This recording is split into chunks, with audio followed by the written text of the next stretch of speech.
and welcome to Series 6 of Property Elevator, the show where we give budding property developers the chance to pitch their deals to our 6 seasoned property professionals.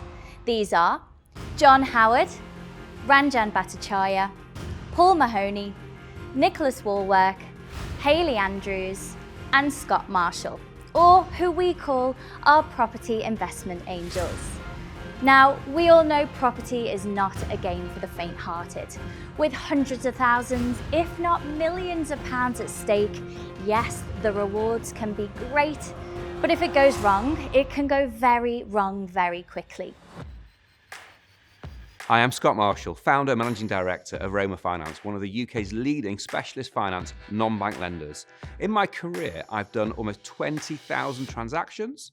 And as Roma Finance, we've done 2,500 transactions for almost £500 million worth of property deals. I'm here because I love to lend. I wonder whether there's an opportunity to drop the side extension, that's there at the moment, and create either a pair of semis, or a row of 3 townhouses. Hi, I'm Paul Mahoney. I'm the founder and chairman of the UK's leading property investment advisory company, Nova Financial Group. I'm also an experienced property investor and developer. I think the difficulty with this one is the way it's been presented. If we do your options, it doesn't really work. Hi, I'm Nicholas Wallwork, investor, developer and co-founder of wealthlabs.co.uk, one of the UK's leading wealth creation and property training companies. Drop the extension, as in demolish it. The extension, because It's actually complete madness. It's like half the property, isn't it? My name's Ranjan Bhattacharya. I'm an investor and developer for the last 30 years. I specialise in converting defunct commercial buildings to residential use. I'm the founder of Succeed in Property, the UK's leading training course provider for commercial property investors and developers. What I would say is I'm not actually convinced that you'll be able to meet your running costs. Hi, I'm Hayley Andrews. I'm the co-founder of Your Freedom Empire, a business and property training organisation.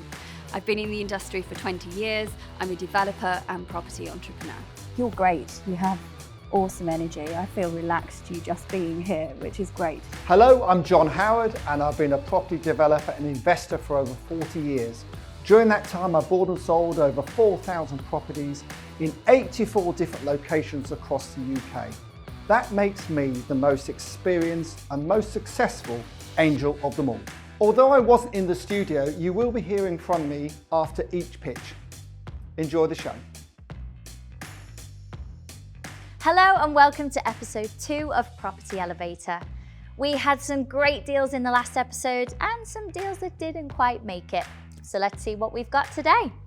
Hi Maya, welcome to Property Elevator. Hi, thank you for having me. Tell me firstly a little bit about yourself and your background. So I'm a middle-aged yoga teacher. Tell me then about the deal that you've brought for the Angels today. So it's in a beautiful location. It's in a sweet spot between Deptford and Greenwich, commercial property overlooking the River Thames. I would like to purchase the property. I'm liquidating my private assets to do that. I'm putting everything I have into it. So how much investment then are you looking for today? I'm hoping to recruit 250. What kind of profit are we looking at from the deal? So because it's not your ordinary flip and exit kind of a pitch, it's more about a partnership for the long run. And I don't know if they'll be up to it. And if they will, I'm hoping to offer percentage of the profits. Okay, well, good luck. Namaste. Namaste. So Maya is coming to see us now with a slightly unusual proposal. She's after £250,000 for investment in a commercial to yoga studio business. Now let's see how flexible we all can be on this one. Puns have already started. Hello. Hello. Hello. Hi. My name is Maya, and I am a yoga teacher. I would like to invite you all to place what you have in your hands on the table beside you. Place both feet on the floor and shuffle yourself to the edge of your seat. Relax your arms. Take a deep inhale as you roll shoulders back. Inhale through the nose. Exhale through the mouth. Inhale, create a flower bud. And exhale, open like a flower to the sun. Inhale, create a flower bud. Oh no. Can't take you anywhere. Scott's definitely not in. Taxi. So now that we're all calmed down and in touch with our inner chakras and all of that, let's hear your pitch that you have for us today. So my name is Maya. I'm a yoga teacher. I've been a yoga teacher for 20 years. Before that, I was a student for 20 years. And I think I'm in the place that I want to create my own space. I know what students need, want, desire, and I know how teachers want to work. So create that haven where teachers want to teach and students meet those teachers. It's just magical as I can see it. I found my perfect spot by the river. I also have a vision that yoga in front of the river is a concept. So this is going to be the first studio, and so we will go and find others and grow to give more service, because this is about the service. So I'm here to give you a very unusual pitch.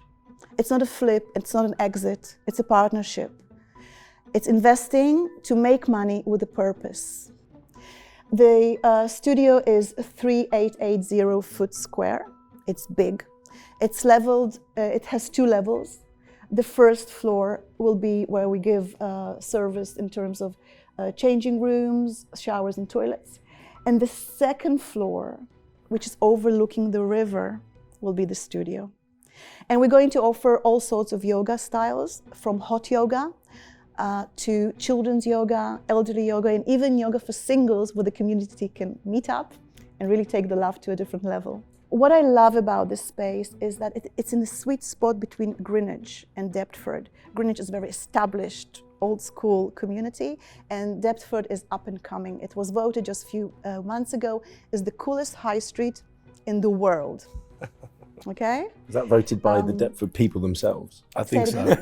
I'm sorry. I live in Deptford and it's not the coolest in the world. You mentioned here about some of your experience in property and in yoga teaching. So if you could just talk us a bit more about that. The property experience that I have is in residential. We bought flats, refurbished them and sold them on. We started with only the money we had for our wedding, as a wedding present. And eventually we ended up with a good-sized property in the suburban area of London. I still have a property in Tel Aviv and a property in London that I'm going to liquidize to support this project. I'm looking at the pack, and a lot of this is about the purchase of the property and the initial setup. You are looking for 250k for an equity stake in the business. To properly gauge that, have you got any projections on, the turnover that you're expecting, the profit over the next few years, things like running costs as well, utility bills, and also marketing to get up to the level of where the classes are all full, and staffing levels that are required? Basically a business plan of the operations for the next few years. Yes, as I said, this was all very last minute for me. The spreadsheet is there and it's forming. It looks like within 10 years I will be totally I have totally returned my investment. But if you're making money and you're doing it on Zoom and you're making good money, is that money going to actually then cover the cost of it's an expensive building, it's going to have higher operational expenses, you've got to fit it out, you've then got to market. Have you actually got any projections on how many people? Is it a membership? How is the business model going to work? All my equity is going into that. That's over $1 million going to purchase. And then I'm hoping to get mortgage. So some of my equity will stay aside to run, at least to have a pot for the first year, to be comfortable, to do what I need to do comfortably and not stress about it. The business plan is such that we have a mixture of possibilities. People will come and drop in if they want to, and they will pay £18 a class, or they will have a membership for $9.99 a year, and they come as much as they want, up to 3 classes a day. And have you projected on how many people you would have to have through the doors, how many classes per day, how many staff you need? So we start with 4 classes a day, yeah. 7 days a week for the first 3 months. And we expect 25 occupancy of the studio. The studio is 70 mats. What I would say is I'm not actually convinced that you'll be able to meet your running costs from the memberships that you hope to get in an appropriate timescale. The business rates and all of that are quite high on a building like this. And We've dealt with a few gym operators who rent office buildings from us and that kind of thing, and they tend to want a little bit more space than this to make those viable. I like your sort of vision and energy, but there's just not enough here for me to evaluate this today. I understand. Based off the numbers I've just done very quickly, off the £18, 4 days a week, 4 classes a week, 7 days a week. To begin with. For the first 3 months, but just kind of projected that out to the year on how you will grow. I agree with you. I don't think that you will earn enough to cover the building, the operational expenses, the staff, insurance. You really need to think about all of that and then have a look at the product that you've got on offer. You're great. You have awesome energy. I feel relaxed you just being here, which is great. You clearly love what you do, and that's fantastic, but this needs to be a proper business proposal for you more than anything else, because we can love doing what we're doing, but ultimately you need to be able to make money out of it. And if you're asking for investment as well, you need to be able to show how or what that investment is going to be going towards. I think you're great, but there's not enough. I didn't produce the numbers. I understand. Yeah. So for that, I'm not able to actually make you an offer at this stage. One question though, why are you jumping straight into buying a £1.1 million studio rather than just renting one? Fantastic. So as you can see in the pack, I started negotiating a long, long time ago. And when we started negotiating, it was for rental, fit out, and to have this place for 15 years. And then I realized I'm so tied up with what I can and can't do. And I'm going to invest so much money into creating the space, and then it's not going to be mine. And the rents are up there. And where I come from, we own stuff. Good answer. I mean, I kind of agree. Spending 250 grand on a fit out and then giving it back to them in a few years doesn't make a lot of sense. The £250,000 that you're proposing from us, you don't really need it, do you? So I assume I have cheaper money to get. Yeah, I assume that the main thing that you want from us is the help on the business side, because we're not yogis, but hopefully we're okay at business. Is that fair to say? Yes. I have 2 proposals for you. One is that I'll give you the £250,000, but I want 25% of the property and the business. It's a no. The other is that I don't put in any money, but I help you on the business side of the side of things, and I have 25% of the business. Thank you, but no. Can we negotiate how much you want from the business? Well, obviously all of this is subject to the business plan stacking up, because we haven't seen it and all the rest. So there will be a back and forth on that, but that's my proposal as it currently stands. Okay. I would like to match Paul's offer at 25% of the business to mentor and partner you. I'd help you with the fit out with all my property expertise. I would help you with marketing. We would promote you on our platform for free. We would work with you to build the business together. You're looking for a business partner that does know the numbers, and when I get into the numbers, I'll help you with those clearly.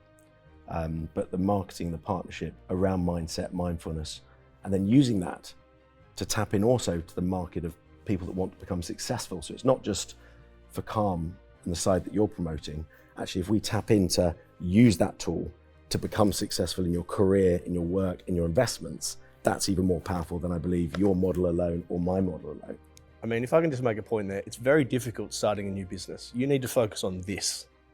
Online can follow. You don't want to be doing both at once. Well, we already have that. That's what I'm saying. So we have the platform where we'd be able to launch that for you within weeks. So that is not a new business. And would you consider less than 25%?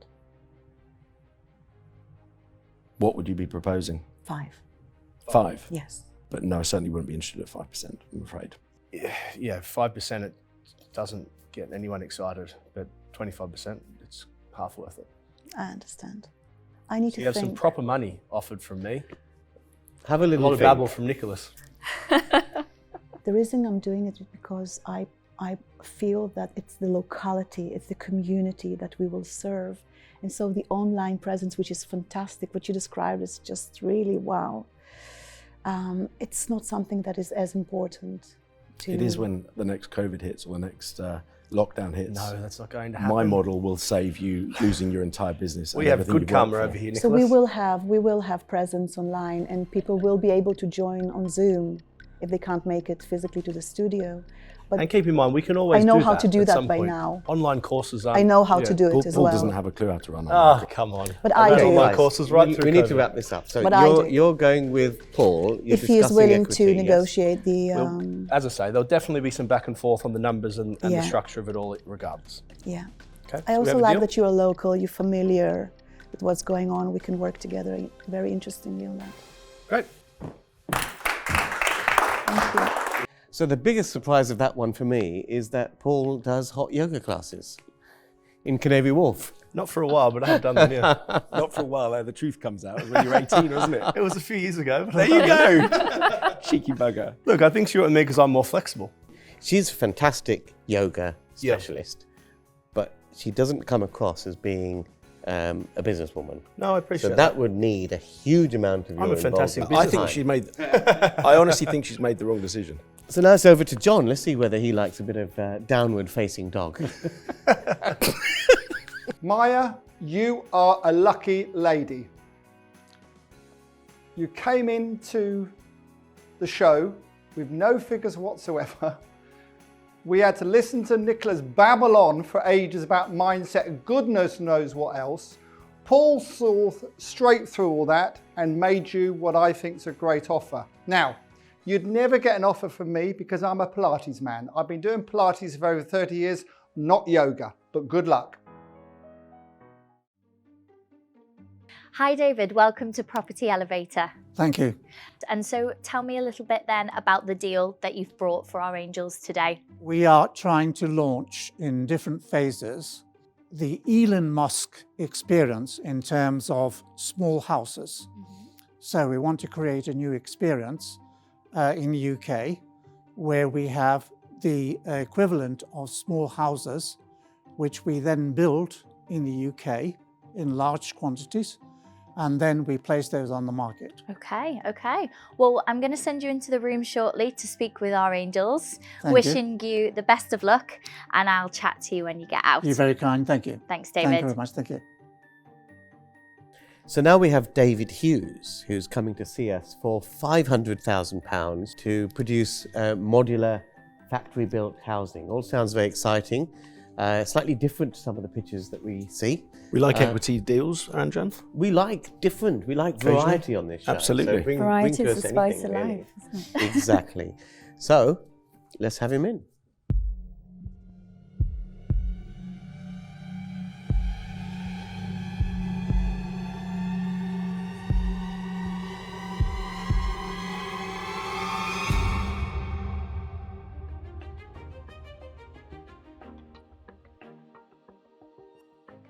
I'm David.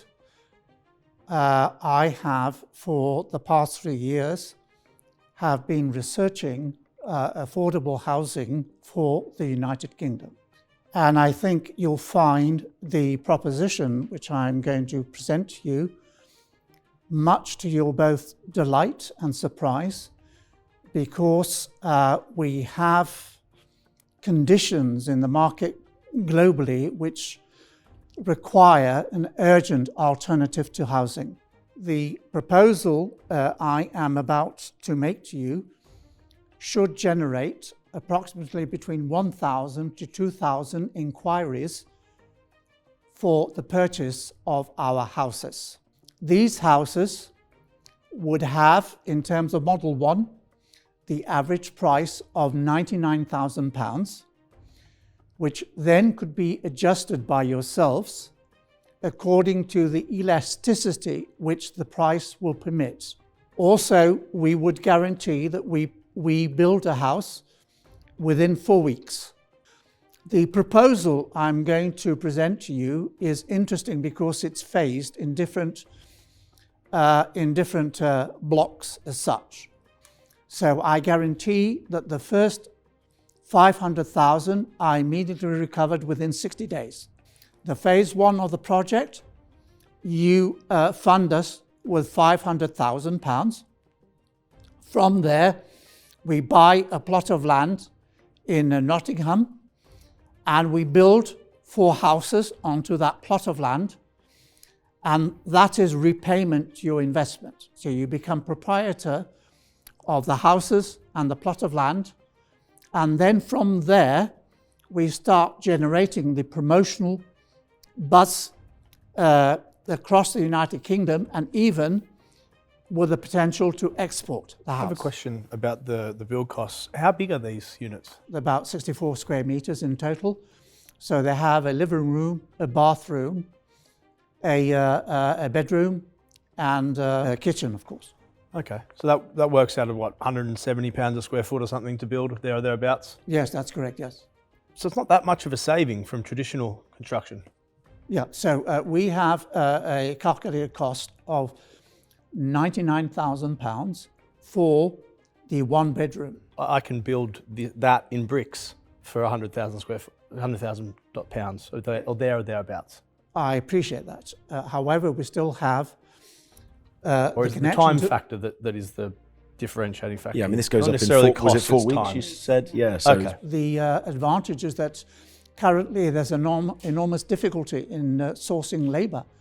So you can have the most ambitious project in terms of bricks and mortar, but it might not be feasible because you don't have your bricklayers, you don't have your personnel and your staff. No, that's a very fair point. I mean, you've talked about one-bedroom houses. Are there any other types of houses? I mean, more bedrooms, basically. With your approval and involvement, we would move into a deluxe, a larger house, and we will start designing a deluxe besides the one bedroom, which we have currently. Have you thought about how people are going to buy with the properties being non-standard construction and from a lending point of view for your target audience? We believe that the demand will be huge. Before we had achieved those standards, I would not expect you to release any money before you had all those guarantees. That's why we are creating the showroom, which is a property in Nottingham with the 4 houses. Then we submit through all the regulatory loopholes until you are totally satisfied. And when you are, then we can move forward. Yes, but to get to that stage, we have to give 500 grand without necessarily knowing whether this is going to be a mortgageable product. Respectfully, no. I wouldn't expect you to do that. You can So release the funds on a phasing based. You determine your own terms and conditions to release, and we will abide by those. So in terms of these are what's on the picture looks very similar to a prefab construction which were largely built after the Second World War. I was thinking the same. Pardon? You were thinking the same in thing? America, trailer parks. Trailer parks, or prefabs as they're known in the UK. And those, because of the way in which they were built, and because of the lack of proper construction methods, there's been all sorts of problems with those properties, and they haven't been mortgageable. But to be fair, any examples, I mean, the post-war construction. What I'm going to go on to say was, are there any examples of these properties that have already been built, either in the UK or Europe or elsewhere, where we know that actually the end product is going to be mortgageable? I think I agree with Scott. You know, this is the future, but there are so many unknowns with it, and the biggest issue, likely issue, is with the lending. Until this is approved by the Council of Mortgage Lenders, you're just not going to be able to sell them because buyers are not going to pay 150 grand cash for them. They're going to want to mortgage them like they do any other property, and that's a big hurdle. Probably because of what Scott referred to as well, because there's been so many issues with this type of quick construction. I'm also concerned that it's not cheaper, and it should be cheaper. So for me, I'm out. To add to that, I agree with Paul, but I also think planning is an issue, and getting the planners on board with this sort of thing. And probably a better route into the planners is to approach them with a social housing kind of joint venture kind of project to get them on board. But the planning and mortgageability of the end product are both issues. And I'm not sure what I can add to this, so it's not quite my bag. It's not for me. Thank you. Great pitch. Look, David, you've identified a problem that we are, all of us, virtually everybody in the UK is acutely aware of, that we need to be able to build better, build quicker, with the end product being more affordable to the wider population. We're absolutely in agreement. I think that as a starter for this, obviously you've got a relationship with Calvin Buxton. I would try, if you can, to have a concept house, okay, Yes. that you can then generate some interest in from the planners, from social housing, from factories that might be able to make it. It's all about having the prototype that people will buy into. This to me is too early stage for me to be involved in this, but I wish you all the very best for the future with it. Thank you very much. Very kind. Thank you. Thank you. Delighted. Thank you very much. Thank you. So it's a no from us then on that one. Yes, But you know, he's onto something, and it may well be that in 25, 30 years' time, perhaps even sooner, you know, this may well be actually a future solution for a current problem. I just don't think he's ticked enough of the boxes. You know, the concept is potentially good. He didn't really offer us much for our money. He didn't really understand how to offer us value from his proposition, I don't think.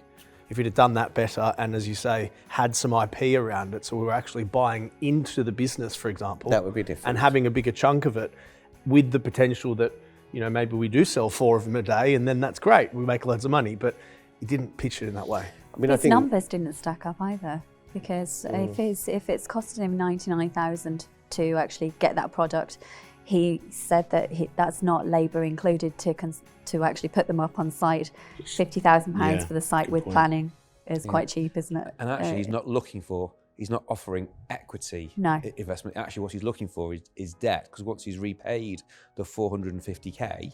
Plus, there's no security there for us. But even if it was equity in what? I mean, as Nicholas said, there are loads of these office pod providers. We're all capable of getting this sort of 1-bedroom house or 2-bedroom house done. The issues are the building regulations, the NHBC guarantee, the mortgageability and the planning. Yeah. Those are tough nuts to crack in the UK, which is why there's a shortage. But you know what, guys, to summarise, the world needs people like David to go and spend their hours on this, help find the solutions, encourage change. You know, it's a tricky thing that he's trying to do, and fair play to him for having a go. But Scott, you mentioned the prefab housing after the Second World War. John probably remembers those, so what does he have to think about those? John probably built one of them. Now, I always think that Paul Mahoney is the brightest angel of them all. He has a star in the sky, young, good looking. Even he couldn't understand this deal. So there's no point the rest of them even trying, I don't think. You know, flat pack properties is what I'd call it. And they're not cheap enough yet to be rolled out. Until the national house builders pick up on this type of construction, there's no way it will be popular enough or cheap enough to make it work. So we've got to be patient. The prices will come down on this type of stuff, but not at the moment. And I can see why it wasn't funded. So David, it sounds like it wasn't quite the outcome that we wanted, but with a little bit more research and a bit more due diligence, maybe a conversation in the future could happen with the Angels? Yes, indeed, yes, of course. Yeah, and yes. So how are you feeling? How was the overall experience? It was very interesting. So I benefit from wisdom and experience, and I'm very grateful for that. Good. And so do you think you'll try and continue on with the development? Oh, yes, indeed, yes. Yeah, good. Yes, of course. Yes. It sounds like you're really trying to find a solution to a very big problem that we have here in the UK. Thank you very much. Wonderful Thank experience. you. Thank you very much. Thank you. Aimee Jordan, welcome to Property Elevator. Thank you for having us. It's really exciting to see you both here today. Tell me firstly, where have you come from? So we've come from Aylesbury in Buckinghamshire. And is that where the deal is located as well? No, so the deal is located in High Wycombe in Buckinghamshire as well. So tell me more about the deal then. What is it and what are you looking for today from one of our angels? So the property we found is currently a large 4-bedroom detached property. And the interesting thing about it is it's situated on a large plot. So on the corner of the property, you could actually build a new house next to it. And how much potential profit then is there in this deal for one of the angels? Maybe anywhere between sort of 46,000 and 100,000, and the other will be in excess of 200,000. I'm going to send you in and I will have a little chat to you when you get out. My fingers are crossed for you. Thank you. Thank you. Right, guys, this is what has to be one of the most meatiest pitch decks we have seen from Aimee and Jordan, who are up to see us now. Shall we see them? Yeah, let's bring them in. Hi everyone, I'm Aimee. I'm a commercial finance broker. And my name is Jordan and I'm a qualified carpenter. And together, alongside our full-time jobs, we've also built up a property management company. And prior to that, up to this point, we've also carried out a number of our own property refurbishment projects, which you'll see listed at the back of the pack that we've provided you with. Now, the deal we bring to you today is currently a 4-bedroom detached property. It's situated in an affluent part of High Wycombe, just a stone's throw away from Bourne End and Marlow. The 4-bedroom detached property was originally built as a 3-bedroom, however, it's had a substantial 2-storey extension to the side. Now, the interesting thing about this property is it's situated on a large corner plot, and from the research that we've done, we reckon you could fit an additional 5-bedroom detached house on that piece of land. And we've come up with 2 schemes for this development. So the first scheme is to purchase the entire plot, to refurbish the existing property, bringing it up to a higher standard and increasing the value, and then to apply for the planning on the side plot for the 5-bedroom detached house and build it out. Scheme 2, which is our preferred option and a more direct route, is to obtain the land via an option agreement, gain planning permission, and then carry out the development. Now, due to the current economic climate, we have looked at ways that we could potentially de-risk this opportunity. The first one being is that across both schemes, we have looked at the potential of applying for the planning on the plot and then selling that on to a developer or builder. The other thing we can do is that on scheme 1, we can do a very light cosmetic refurbishment on the existing property to allow us to put it on the market straight away, do a bit of staging on it to sell it and pull in some capital quickly. So scheme 1, the £700,000 purchase price that we've listed is the asking price, and we do believe there may be some room for negotiation on that. And similarly, the cost of the land has not been agreed yet, so it's just the number we've come to after reversing back from the GDV, and we'd hope to get the land for a bit less than that. And then finally, the GDV figures that we've estimated are based on the comparables over the last 12 to 18 months, minus 5% to allow for any market corrections. Thank you for listening, and we look forward to answering any of your questions. Well, I think I'm going to dive in and ask a couple of questions. Great proposal, great pitch. Have you done anything in terms of a planning feasibility on the side plot and the development potential? So no, we haven't, and that is part of the reason why we're here. We've never gone through a planning process before. We've only done sort of internal properties that are existing, so that's why we are here to ask for some to join up with someone who's got the expertise in doing that. I mean, the reason I ask is because this building does look like a relatively recent building. It looks 1980s type of construction, and at that time there were usually reasons why corner plots were corner plots. It's to do with developing too close to the street and the corner and all these street elevations and stuff like that. So that's why a planning feasibility is quite essential. Have you given any thought to the existing building? If you just refurb and sell on, whoever buys that building is going to be next to an uncertain building site for God knows how long, and the marketability of that under those circumstances.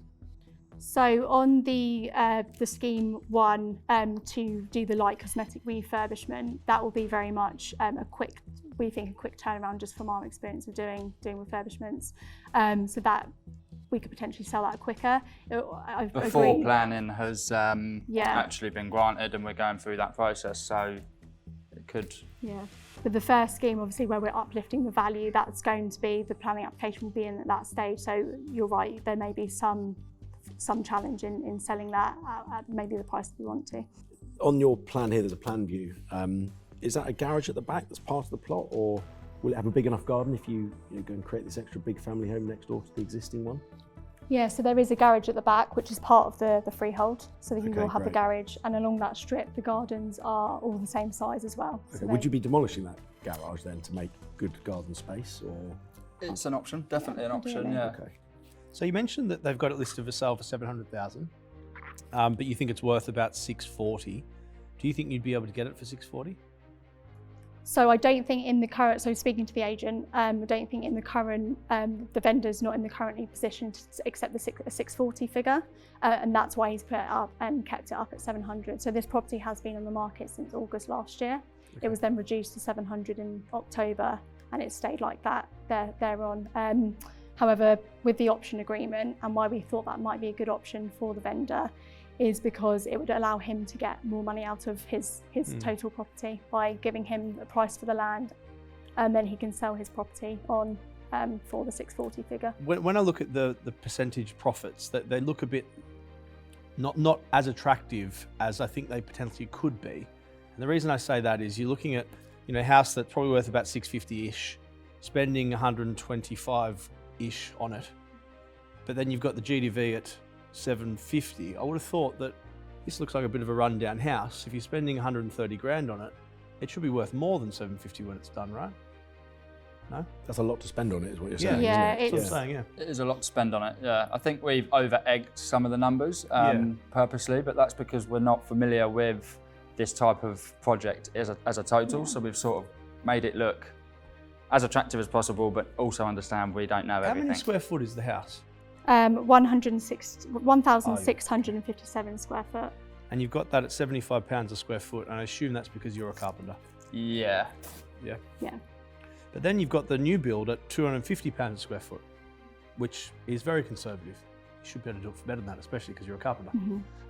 Yeah. Because we've never done a new build before, we wanted to make sure that we had enough in it in terms of contingency and looking at the potential risks. So, would you build this yourself, or would you need a main contractor to build it for you? Once we're out of the ground with help from you guys and we're in the dry, I could carry out the project and you could sort of start to slowly step away from it if it was what you wanted to do.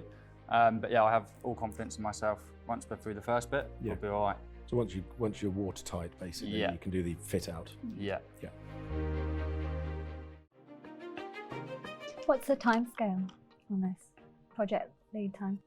So we've got for the 5-bedroom detached house, about 9 months build. Have you actually looked at the other properties either end of the street, the corner plots? Have they built out, or is there any precedents already set in the streets? Or so they're not quite as big a plots as these. There's a lot of houses that have extended sort of all the way out. The one that's on the next corner across the road just has an extension, but it doesn't have as big a side plot as this one. The other thing as well is down the side of the road, there's no drop curb, so there is parking all the way down the side, and the houses then go to the back, so there's houses at the back on another road and nothing at the side. That it isn't normal that you walk into a property, go through the dining room to get to the kitchen breakfast area. I wonder whether there's an opportunity to drop the side extension, okay, that's there at the moment, and create either a pair of semis, okay, or a row of 3 townhouses, because you've got the space to be able to do that. And actually, by creating value in that way, you're not building a 5-bedroom house where the land is space conserved. I think there's potentially another angle for you to consider, which is actually not doing a huge amount of damage to the existing layout. Drop the extension and put either 1 or 2 houses adjacent to it. Drop the extension, as in demolish it. The extension, because it's actually madness. It's like half the property, isn't it? You're gonna have to rebuild that at some point, or maybe reconfigure it, because you've got the existing end wall of the current structure before the extension there. Well, so I think the terrace idea is a good idea. Yeah, just to build off the wall, but maybe do 2 smaller 2-bed terraces. 2 smaller 2-bed terraces. That's adjacent. more down the line of I think where you should go with it. Yeah, I agree. So admittedly, we actually we're did. Agreeing, Scott, for a change. Admittedly, we did actually, the original scheme was to have 2 semi-detached 2-bedroom properties, but what we hadn't taken into account was the national space standards of, I think it was 70 square metres. 70, yeah, 71, 72, so we did sort of drop that scheme and focused on just building 1 property there. So yeah, I'd love to hear your thoughts on Listen, that. I think we should be proceeding to doing some business now. We've done enough talk. Scott? What concerns me with this, look, let me just take a step back. The 2 of you are very credible. The pack is one of the best packs I've seen. A carpenter is one of the few, is the only trade that sees a project all the way through from start to finish. And with your mortgage broking background, obviously you understand the finance world very well. I don't think that the current scheme, putting the 5-bedroom house in a side garden, is a doable option. But I would be interested to A, work with you on future projects, but B, if this could be reconfigured into either a row of 3 townhouses or a pair of decent-sized semis, I think there's a deal here to be done. But at this moment in time, with what's been proposed, this wouldn't be one that I could do. But please do come back to me if it's able to be reconfigured. Thank you. Okay, thank you. Paul, do you want to have a go next? Yeah. Oh, he's smiling. He's smiling. Might be your lucky day. I was smiling, and I've been thinking about this. I think the difficulty with this one is the way it's been presented. If we do your options, it doesn't really work with an investor on the basis of 15, 16% net profit, and then splitting that in half. That's it just waters it down a little bit too much, and the unknowns are. I don't really know this location, and therefore I don't know what we can make it to, if that makes sense. I think there probably is some costs you can squeeze out and maybe some GDV you can squeeze in, but I don't know the answers to that question, and therefore I don't have the ability to confidently offer on it. So on that basis, I'm out, but if no one else offers you, then I'd be willing to have more of a discussion around it. Okay. So exactly the same answer as mine. Thank you very much. Nicholas, do you have a less wishy-washy answer? No. It's a tricky one, isn't it? Because I don't know whether to make you an offer on this on the basis that we're going to go and do something else so I can cut the other angels out of the equation. So that's exactly what I'm going to do. I'll offer you any top-up of money we need over and above your own funds and the senior debt, but I want to offer you a longer-term partnership as a joint venture for 40% of your business. Okay. Not just this deal, because I want a better deal than this. So if this doesn't work out, we're going to go and do other deals. Okay, thank you. And hopefully that cuts them out. No, I agree with everyone else. There's just not enough information to make a solid offer and be confident that you're making the right decision. But I really do think that there is a deal here to be done. I love you guys. I think it's great. I love working with husband and wife as well. I think it's a great combination. It always works really well. I've got to think about this now. Do I want If she has to make think an about offer? it means she's not serious enough, guys. No. Would you be happy to share it? Yeah, why not? I'd be happy Be to fun. go 50-50 with Nicholas. Cool. And 50-50 with you. Thank you. Awesome. Okay, there you go. So that's 40%. But we would have to reconfigure it, I think. I think there's a better deal it here. needs working for sure, Yeah. without a doubt. And we need to do the full planning appraisal. We're at that point where our experience can help you is maximising this opportunity. And if it doesn't work, we're still going to talk to you about other stuff as well. So, Brilliant. Is that everyone? Well, it's not me. I haven't pitched in yet. Listen, I love you guys. I wish you'd presented a deal that was a bit more up my street, really.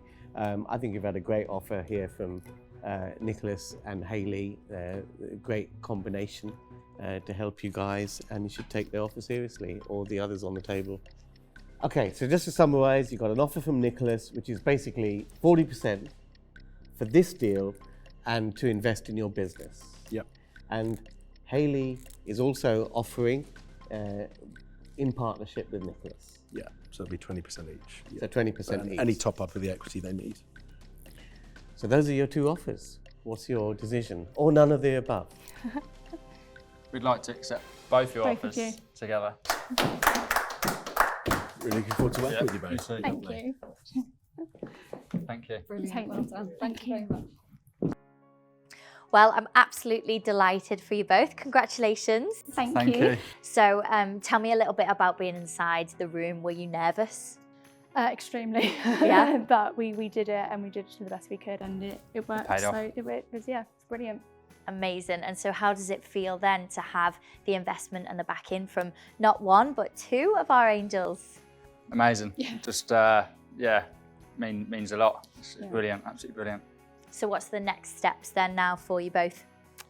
So I think we're going to have a discussion about maybe reconfiguring the existing, what we've proposed. So we'll probably be working on that, hopefully with Hayley and Nicholas. So yeah, and then go back, negotiate price, and hopefully start the project. Yeah, and find more. Yeah, find more. Yeah, lots more. Yeah. Great. Well, congratulations again. Thank you very much for joining us on Property Elevator, and all the best on this deal, and hopefully for the many more to come. Thank you very much. Cheers. I think that's a wrap, isn't it? You know what's great about those two? What's great about those two is that they put an offer in only a few days ago, and the quality of that pack and the quality of the submission, forget actually what they're looking to do, but actually the amount of work that they've done in a short space of time to prepare it in that way, I think says a lot about their professionalism and their ambitions to succeed. I like them because they can drive the build cost down and he can get stuck into the refits. You know, at the moment we've got this hyperinflation and it's, you know, hard to make smaller deals work. With these guys on and their, you know, network of local tradesmen, I think they can actually deliver this cheaper than, you know, your average developer that's paying top Listen, whack. I love their ambition, and you know, I'm a bit confused by what you guys have offered on.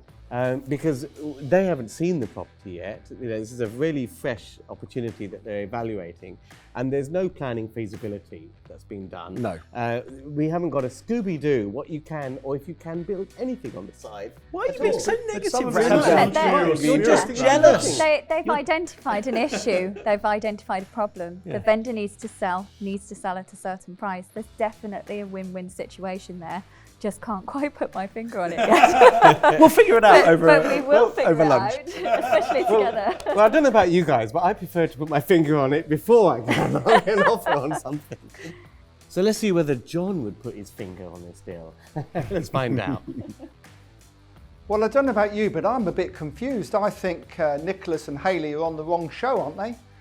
This is a property show, and they came in for a deal to get funding for this particular project, and they've got a lot more, to be fair to them. So well done, Hayley and Nicholas, for turning the whole thing round, and I'm sure they'll be successful with it.